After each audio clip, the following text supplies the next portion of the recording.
Oui, vous là, exprimer on va un s'occuper peu justement du Mont Blanc, mais vu de l'intérieur, moi- et des tailleurs de pierre. Ben moi j'ai une Oula. petite question à vous poser justement. Je vais faire ma Elena Morna.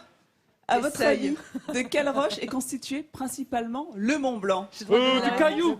Du caillou, Granit. du granit. C'est vrai que quand on Voilà. pense à granit, on a tout de suite ces villages bretons qui viennent en tête, hein, Eh ben cette voilà, mes Bretagne racines. chère Voilà, bien à sûr. ton cœur, Stéphane. Mais il y a aussi le granit des Vosges et le granit des Alpes. ben, et laisse-le au tranquille, pied le du granit Mont des Blanc, Vosges. ton beau granit des Vosges, au pied du Mont Blanc, dans le petit village de Camblou, il y a une famille qui travaille depuis 3 générations le granit du Mont Blanc pour en faire du mobilier.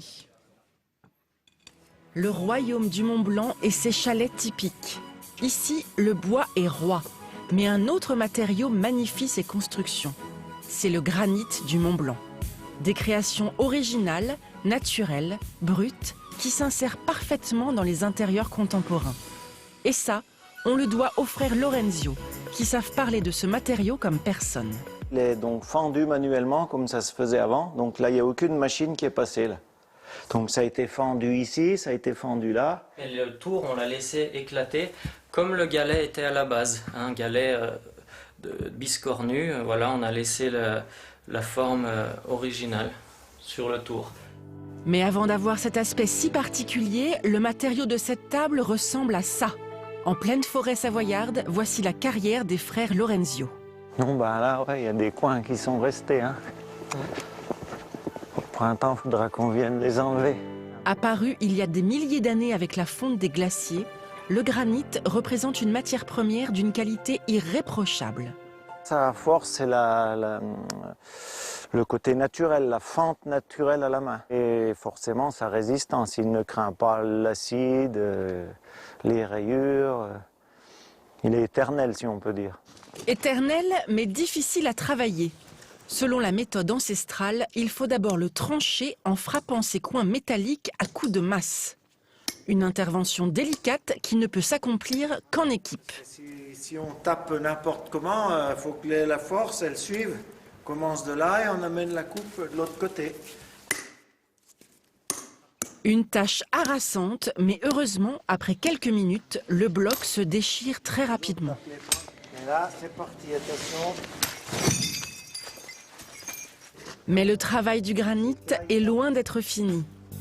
Avant d'être façonné à la main, comme sur cette fontaine notamment, un long voyage l'attend à travers ces imposantes machines. Le travail du granit, un héritage dont ses frères sont fiers. Nous sommes contents de la part de notre père qui a pu nous laisser cet outil de travail formidable.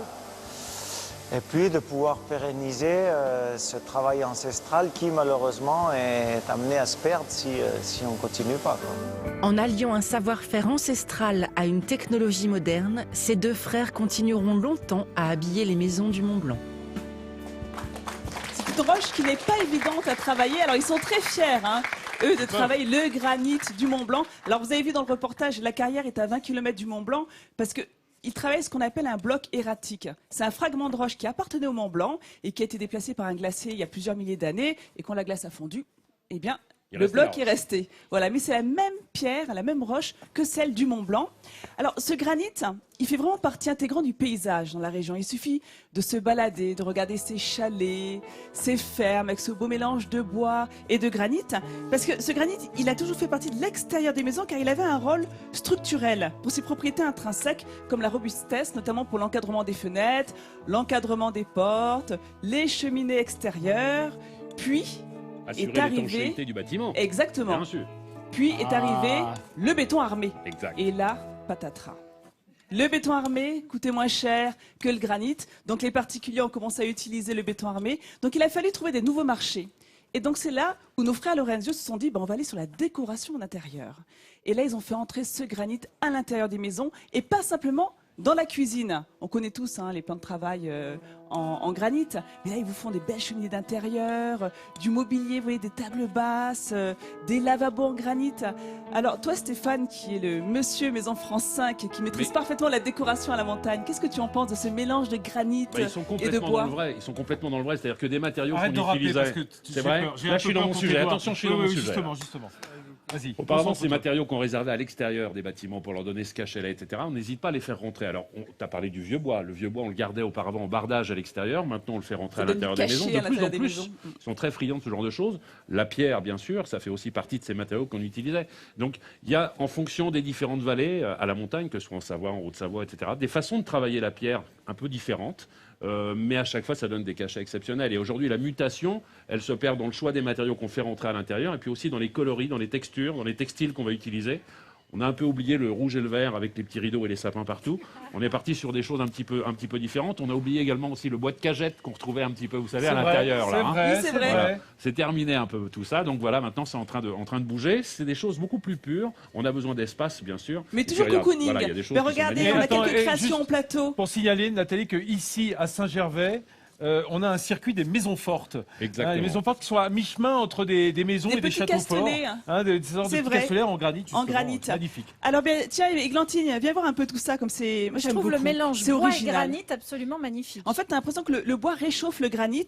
Alors, ça, j'adore. Ça, regardez, c'est un seau à champagne en granit. Oh, puis Donc, ça doit peser rien du tout. C'est ce ça. que j'allais dire parce que alors, je il y, vous a- explique. il y a juste bien. un truc, il faut faire de la muscu avant. Et moi qui aime beaucoup C'est déplacer clair, les t'as meubles raison. chez moi, il y avait quand même, il faut le savoir, 4 personnes pour amener cette table tout à l'heure. Ah ouais, Bah d'accord. oui, mais c'est quatre c'est massif, lourd, quoi, c'est c'est du massif. granit massif.